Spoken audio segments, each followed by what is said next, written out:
Incredible Sea Creatures. And it is written by Catherine Knight, illustrated by Adesanya Laris. And I think we're going to learn something about the sea and its creatures today. First of all, the coral reef. Coral reefs are beautiful underwater areas where incredible sea creatures live. Many different kinds of coral create the reef. Some shaped like a tree, others like a flower, and some like a brain. Inside their hard outer skeletons live tiny jelly-like coral animals called polyps that build this amazing undersea world. I'm going to leave that up for a while so you can really study all the different fish and sea anemone. Beautiful. It's one of my favorite things to do is go snorkeling and look at all the sea animals.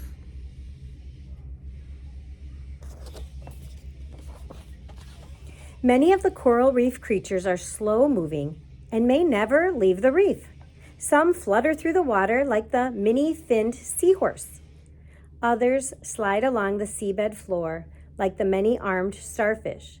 Even the sea urchin, an animal that looks like a plant, is able to creep slowly over rocks and sand. See a starfish, a sea urchin, a seahorse. Sea anemone. Some of the loveliest reef creatures are the sea anemone.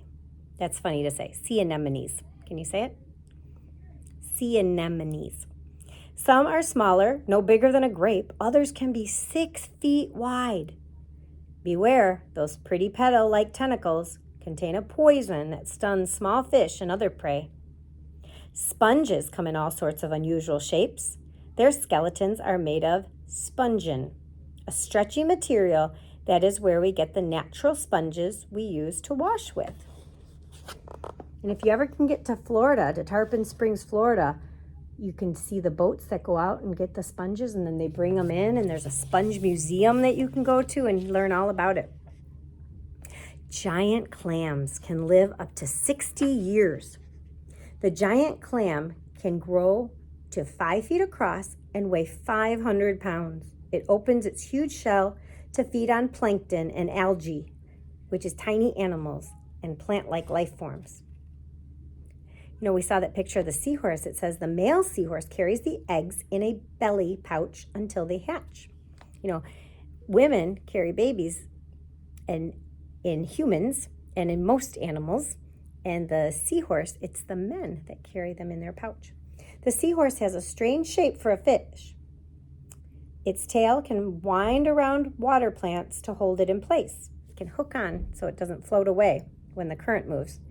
To move, the little seahorse beats its fan-like fins. There's the giant clam. There's the seahorse. See the pouch for the male? Sea slug. Sea slugs are called the jewels of the sea. They range from 4 to 20 inches. See the feathery fringe on its back? That helps the sea slug take in oxygen from the water. Sea slugs are pretty, but they are poisonous. Starfish. A starfish usually uses its many...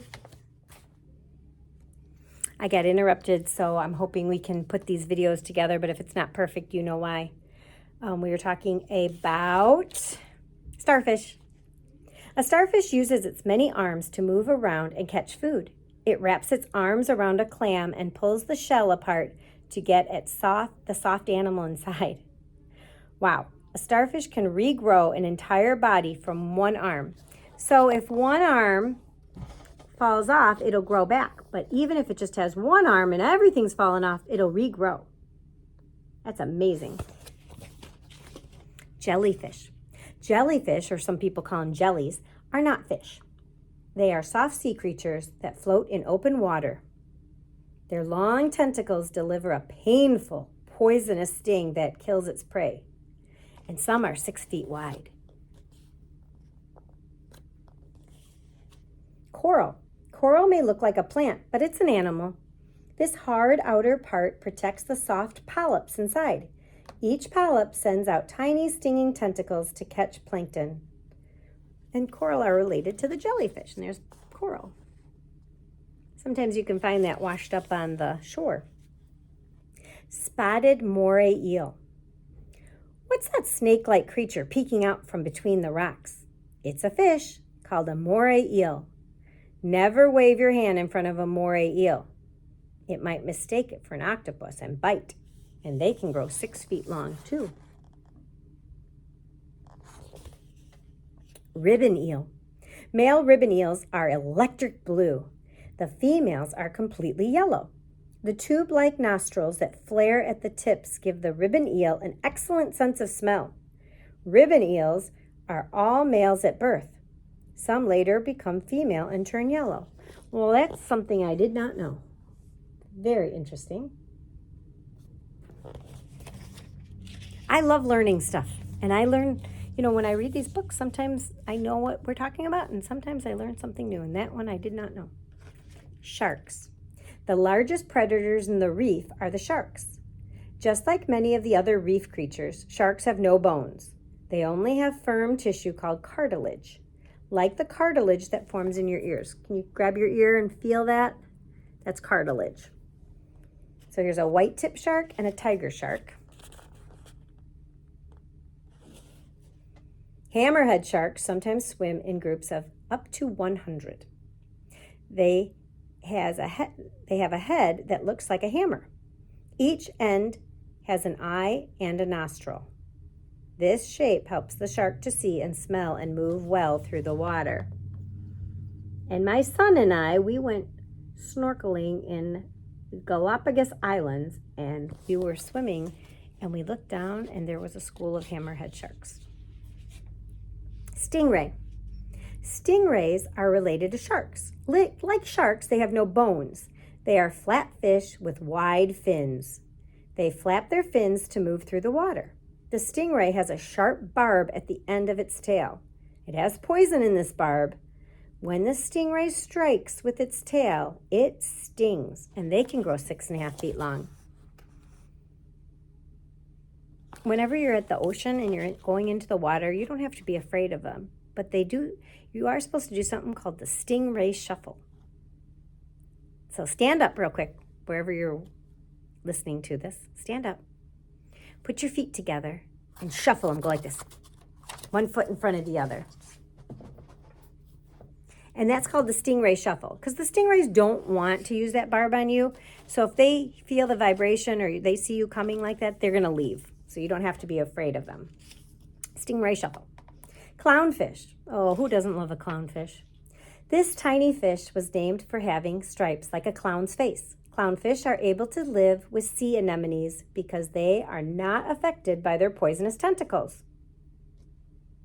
So they actually go into the homes. They make the sea anemone their home, and they clean it out, and they can live there because the poison does not affect them.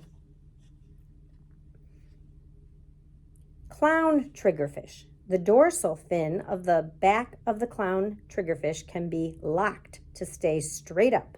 This allows the fish to be tightly wedged between branches of coral. It says they can even bite through metal. So that's interesting. Didn't know that either. Stoplight parrotfish. They're beautiful too. They crunch into the hard outer skeleton of coral with their parrot-like jaws. Then they digest the soft polyps. What happens to the crunched up skeleton part? It comes out as fine white sand.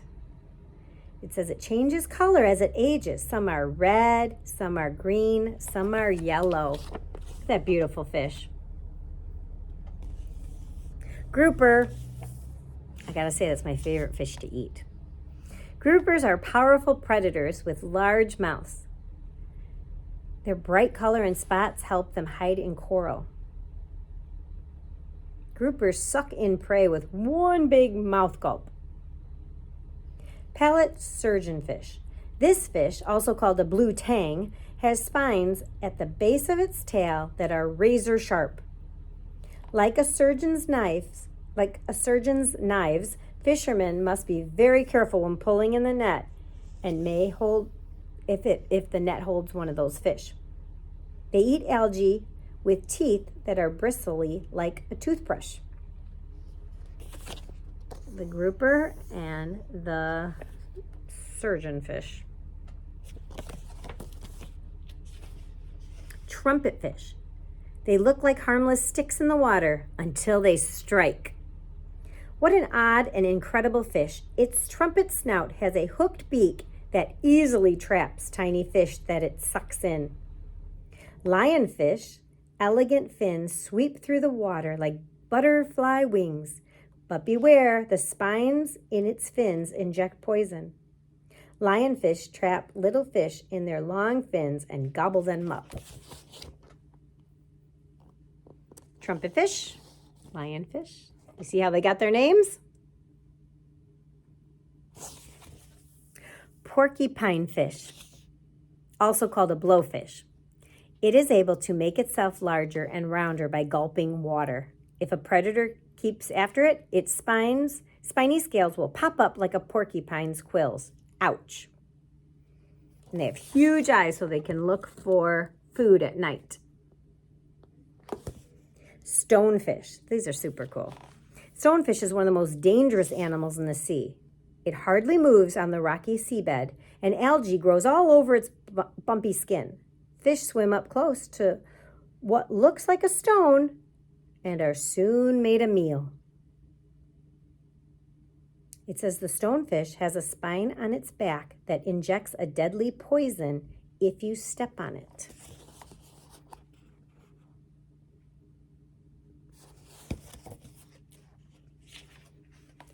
Humphead wrasse. This fish is a whopper, up to 6 feet long and 300 pounds. Its head has stripes and swirls that form interesting patterns. Native people of New Zealand used to tattoo themselves with designs from the humphead wrasse. This curious fish will swim close to divers and let them pet it. So the native people of New Zealand, which is over by Australia, would try to copy the designs on the fish. Do you see that? Hawksbill sea turtle. A mother sea turtle comes ashore to lay about 150 eggs in a hole in the sand. This graceful sea turtle is 2 to 3 feet long. Its shell has a beautiful yellow and black markings. Look at its sharp, curved mouth. It is just like a hawksbill, like the bird, the hawk. These turtles use their flippers like wings, gliding smoothly through the water. See the beak?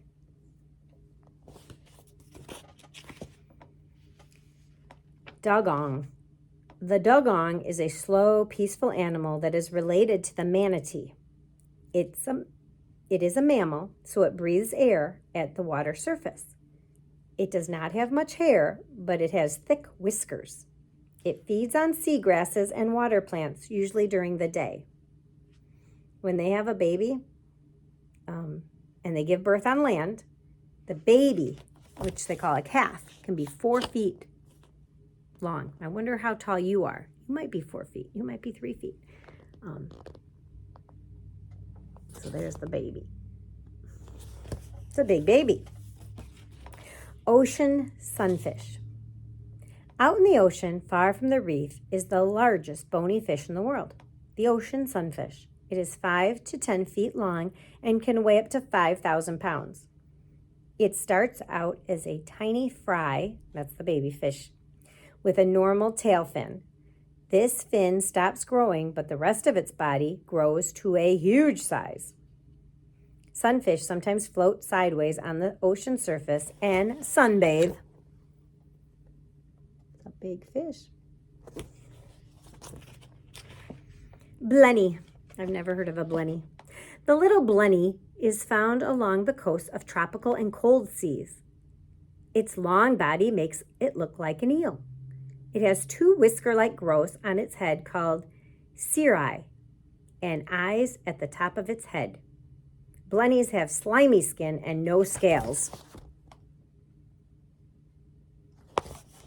Black goby. The black goby lives in waters around Europe. Do you see its large front fins that touch the seafloor? It uses those to hold itself to a rock while resting or waiting for prey to come along. Male black gobies guard their eggs against younger male gobies called sneakers.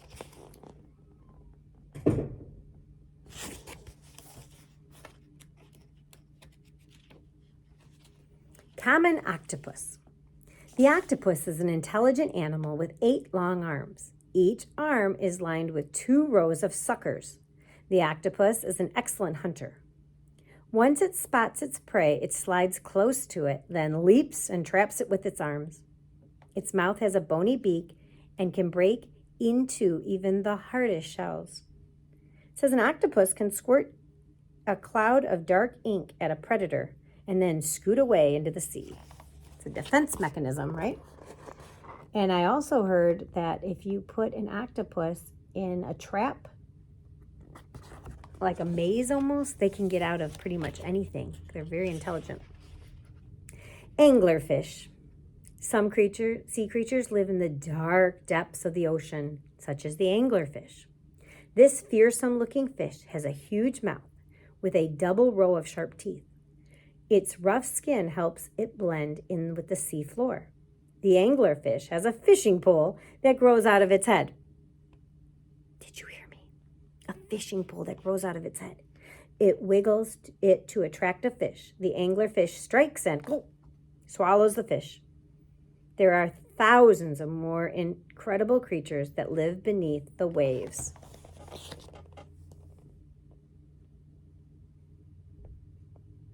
I'm very curious what you learned today. If you learned something new as well, and you know what you should do? You should tell somebody what you learned. Tell a parent or a friend or a sibling. Tell them what you learned today. And if you love the sea creatures, you could look on my channel, and I went to the Baltimore Aquarium and just kind of did a little tour of it. So if you want to look at some more animals, you can go watch that with permission. Okay, hope you had a great time listening to this book, and I hope you want to explore the ocean. And I hope this book didn't scare you, because there were some things that were kind of scary in here. But you do not need to be afraid of these animals. Okay,